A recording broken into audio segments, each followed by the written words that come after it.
I'm Bob Costantini on Capitol Hill, where Centralia has come to Washington.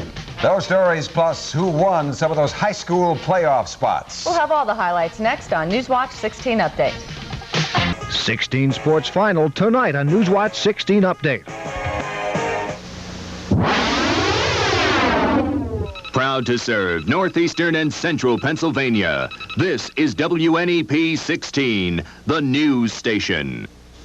Now, Nolan Johannes, Karen Harch, Chief Meteorologist Tom Clark with his backyard forecast, and Joe Zone on sports.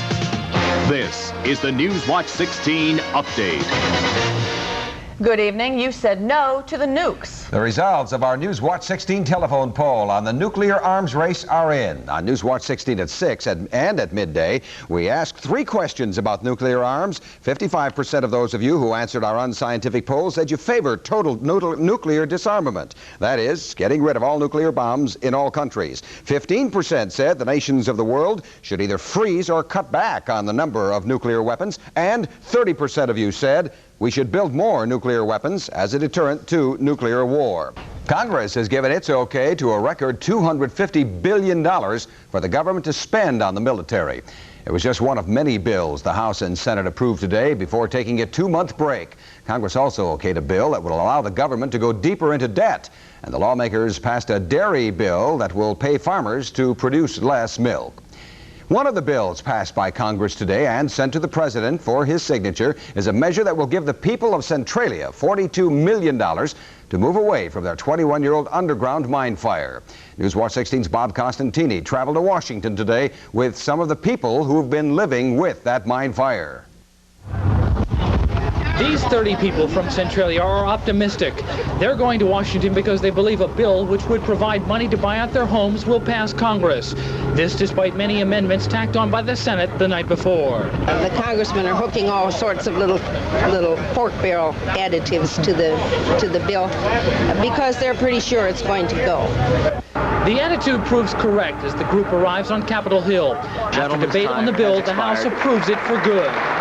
The vote of 226 in favor of the bill to 186 against prompted this ceremonial cutting of red tape out here on the Capitol steps. And the praise flows all over the steps. When I marched in that parade last March and you gave me that pin that said Set Centralia Free in '83, I thought maybe you were a little premature. But it turned out you got it done, and it's just wonderful. Thank you. Before these people start making plans to leave Centralia, there is one hurdle remaining. Just waiting for the president now to sign it. And that's it. President Reagan is reported happy with the other money provisions in the bill and is expected to sign it. Bob Costantini, Newswatch 16 on Capitol Hill. And still ahead, taking a trip to one of the oldest houses around. But first, meteorologist Tom Clark heads outside. Tom, how's it like out there? Not too bad, Nolan, but guess what, gang? Warmer temperatures are on the way. And I'll have all those facts and figures from the backyard when we come back.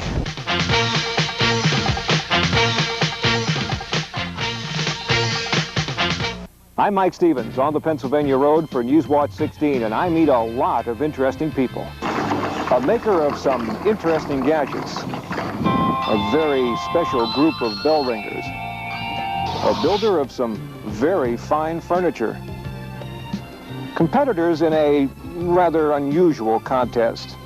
Those are just some of the folks I've met so far. I hope you'll join me for a visit with some others on the Pennsylvania Road on Newswatch 16. All right, let's get all the weather news right now. Meteorologist Tom, how are you out there, fella?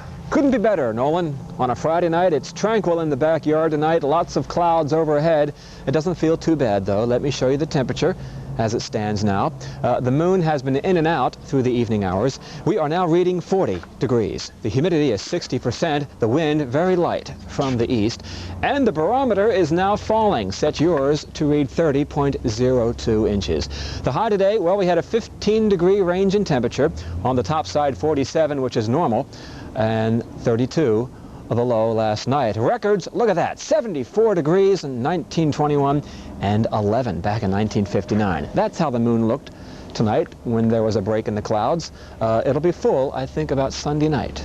of next week. Now, Newswatch 16's color satellite photograph shows a lot of cloudiness from Pennsylvania westward across the Ohio Valley, and it's all the result of warmer air coming up from the south. And that will be our weather trend right through the weekend.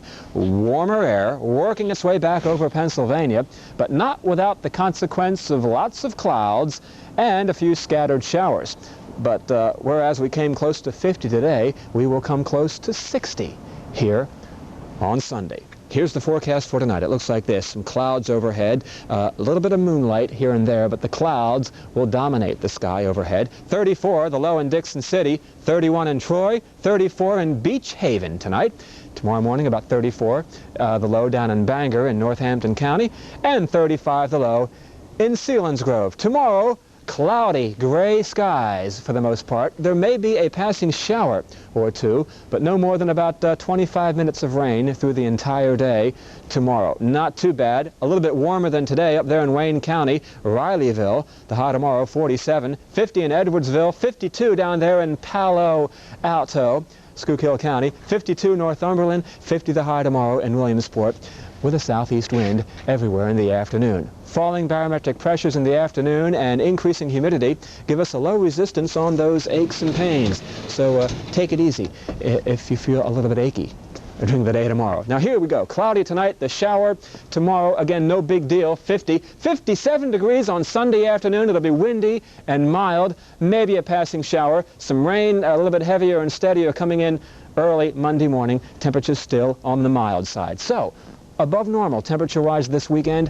I hope you enjoy it. Okay, right. we will. Okay. Thank you, Tom. Thanks, Tom. Next, the Newswatch 16 update. It's 16 Sports Final Time. Zone and Tim Karlson will have the highlights from tonight's big games as the high school football winds down. The sports when we come back.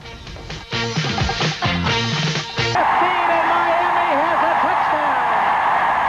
Hello, I'm Jimmy Cephalo of the Miami Dolphins. I grew up in Pittston, and I love this area of Pennsylvania. But I don't like what's happening to some of our youngsters in this area and throughout the country. Drugs and alcohol. Drugs and alcohol make you think that you're stronger, faster, and smarter, but they actually make you slower, less coherent, and weaker. Stay away from them. Do yourself a favor. They're only trouble. Joe, the final night of the regular season in high school football. Some teams wrap it up tomorrow, but tonight, a couple of teams hoping this was not going to be the final game. Coughlin and Valley West, the Class A title at stake down there. They met in what was the game of the year in the Wyoming Valley A Division, a game of big games. First big play of the game, watch cornerback Frank Bauer of Valley West to Matt Michaels. Big gainer down to the Coughlin 20-yard line.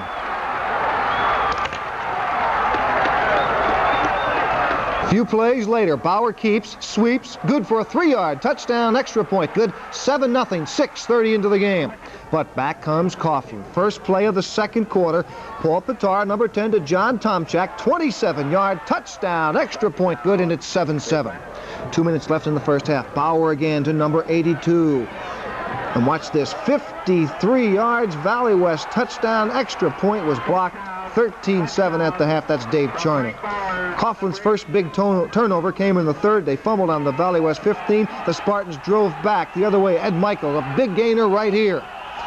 They finish off the drive. 5-yard touchdown pass. Bauer to Steve Pittston, and it's 2-point try. No good. 19-7 on that play. Coughlin moving again. Cole, watch him up the middle. A 43-yarder, but he will be grabbed from behind by Michaels on the 10-yard line. The drive ends when Pitara is intercepted in the end zone by Charney. Coughlin is stopped once again midway through the fourth. Valley West puts it away. Michaels goes over from the 3, goes over 1,000 yards on the play, 25-7 with 6 minutes left. That's how it ended. Later on, winning coach Jim Fennell talked about a game of big plays. They looked like they were coming back in the third quarter, Joe. You know, they went back to their basic run offense, and that Cole kid can run right out of his socks. He almost did it. And the defense, the interference, or rather the interception by Donnie Charney, key play there in the third quarter, because they were on their way back. And I credit the defense, but Eddie Michaels running, Bauer's completions, big plays. Well, I'll tell you what, tonight they're down there in the field saying, we want Berwick, we want Berwick. They're going to get Berwick next week. Title on the line there, another big game in the Big 11. Tim, what's the story? Well, Joe, Scranton Prep heading into the B playoffs again this year, trying to tune up against Abington Heights. It didn't work out that way tonight. First quarter, Prep, Mike Marinich, 17 yards. He'll scamper down to the Abington Heights 16-yard line. Then 4 plays later, Jim Pachusi will hit a 31-yard field goal, 3-0 Prep. That was the score at the half. Now, the kickoff of the second half. Watch number 68, Rob Habib, picking up the kick. He'll go 55 yards down the sidelines for the touchdown, and it's 7-3. Abington Heights looking for an upset. Prep's next drive, Pachusi's pass. He'll go back, he'll look, but he won't find anybody. It'll be intercepted by number 62, Frank Richards. Then Abington's Jeff Gentilati on an option keeper. He goes 19 yards down to the 1-yard line. Then 2 plays later, Gentilati again for the touchdown. It's 14-3 Comets. But Prep is trying to come back. Pachusi will come up here, and he'll be going for number 43, Matt Bowles, on this next play. Watch it. And then watch number 43, Habib, again with the big hit. Then the Comets hang on to win 14-3. And after the game, we talked to Coach Ray Rocky about beating a playoff-bound team. He's happy about it, to say the least. 3-8 year last year. We're 7-3-1. We play very good football all year. Very good. I'm very proud of the boys. Great year. Well, Prep will have their hands full next week with number 2 ranked team in our Super 16, Hanover, who, by the way, are at 11-0. That game at Hanover next Saturday afternoon. And, Joe, that Hawkeye team was in action tonight. That's right. Hanover moved into Nanticoke to face up with their arch rivals, the Trojans, and that undefeated record on the line there, but not a lot of trouble. In the second quarter, number 24, Eric Lee of Hanover, gets the first of his 2 interceptions on the night and takes the ball to the Nanticoke 11-yard line. Very next play, number 12, Steve Kaminsky takes the pitch out, goes 11 yards, touchdown, extra point is good, 7-0, Hanover. Nanticoke next possession, number 35, Stan Kimball picks off this pass, takes it to the Nanticoke 40-yard line. Again, next play, quarterback John Cherkoskis hits number 10, Eddie Frisbee, good for 40 yards, and a touchdown, extra point is good, Hanover. Then late in the second, Kaminsky again goes in from 10 yards out, extra point, good again, 21-0, Hanover leads. Early in the fourth quarter, watch Eric Lee. He'll go 11 yards for the score, another extra point is good, 28-0, Hanover leads. They go on to win 28-8. We talked to Hanover coach Al Kopaz after the game. We weren't that much concerned with their running game. We just knew that they could move the ball up the field on the pass, and that's what we prepared for. It wasn't that we were trying to run up the score or anything. We kept them in there because we wanted to get ready. We know Scranton Prep's a fine football team, and we wanted to get them ready to play 48 full minutes. Hanover hoping the home field advantage in the game with Prep next Saturday will give them a little edge as they appear in the playoffs for the first time since 1944. Another one of those rivalry games tonight down at Wilkes-Barre, right, Tim? You bet, Joe. The Myers Mohawks and GAR Grenadiers, 2 city schools looking for second place behind Coughlin among city schools and trying to go out with one in the win column. Let's check it out. Running back, number 33, you see it here, Dwayne Harrison. He'll move it all the way down to the 1-yard line for the Mohawks. And then 2 plays later, quarterback Chris Hunsinger will sneak it in, and it's 7-0 Myers. Turnovers hurt GAR tonight. Number 20, Don Mahardy. He misplays this pitch, and it's recovered by the defensive end, number 28, Chuck Bailey. That's 78. Then the Mohawks build the lead with this 26-yard field goal by Wim Peters. It's 10-0, the final 22-0 Myers over GAR. And finally tonight, Joe, a couple of teams hoping to win the first game of the year on the last night of the season. Bishop Hoban hasn't won a game in 10 starts. Crestwood hadn't won a game in 9 of their ball games tonight. Crestwood put a win up on the board. Look at it, third quarter, Crestwood already leading 7-0. Quarterback Jim McGovern to Tom Harden, down to the Hoban 1-yard line. Next play, number 36, John Zedelik scores 13-0. Crestwood, they go on to win it 35-0. Let's go to the scoreboard and look at the scores. Valley West 25-7 over Coughlin. Hanover area beat Nanticoke. Myers shut out GAR. Crestwood 35-0 over Hoban. And Prep knocked off by Abington Heights. That's all the stuff, Tim, but you've got something coming up tomorrow. That's right, Joe. There's a big game. North Pocono and Dunmore meeting up to determine who will take on Mount Carmel in the first round of the A playoffs. North Pocono has so far lived up to all the preseason predictions of a much improved and powerful team in the Big 11. Headman Nick Donato will go with what's done the job. It's too late to change anything right now. We try to mix it up as much as we could. You know, these are the kids that got us here, and we hope they can get us a little further.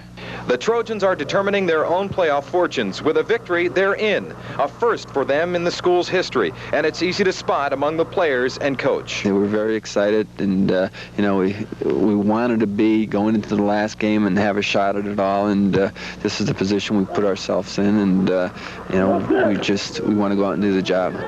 Well, the game will be at North Pocono's home field tomorrow. Now, having tonight's win over Scranton Prep doesn't change the B playoffs. The Cavaliers will still have to travel to Hanover area next week, but it does eliminate Dunmore from winning the Northern A title. North Pocono will be the champ if they win, or if they tie and Valley View ties or loses. Wow. Anything else happens, and Valley View becomes the champ. Joe, what do you say about it? Let's take a look right now and see how they shape up as far as going into the playoffs tomorrow. Eastern Conference Class B semifinal, Blue Mountain and Honesdale, 1 o'clock. The Eastern Conference Class C battle semifinal, Susquehanna at Mahanoy area at 1 o'clock. Eastern Conference Class C, that'll be at 1 o'clock. Southern Columbia at Bishop O'Hara. And that's the way it shapes up. Tough break for Dunmore. They don't even play tonight, and yet they are eliminated because of the Eastern Conference ranking system. That's everything tomorrow. Pittsburgh and Penn State. I've already gone on record as taking Pitt. I'll be back at 11 with highlights. Okay, that's it. Nolan and Karen will be back right after this. Don't worry about the ashes. Just enjoy the benefits of anthracite mine in northeastern Pennsylvania. All right, let's take a look at the lottery numbers, shall we? Because you did not see them as yet, and so there they are. Those are the winning lottery numbers for this night. 3, 2, 8, the daily numbers, and for Lotto, 03, 25, 27, 11, 06, 04, and the alternate 14. And finally tonight, we thought you'd like to check in on the progress of workers who are fixing up the old Tripp homestead in Scranton. It's one of the oldest houses in the Lackawanna Valley, and it's now being restored by the Junior League of Scranton. Our Newswatch 16 camera caught these workers restoring some plaster on a ceiling today. The Junior League's trying to restore the home to the same way it was when the Tripp family lived there over 100 years ago. Work should be finished next year. That's our report for tonight. Nightline is next with more on the controversy over the ABC movie The Day After. For the team, thank you for being with us. Good night.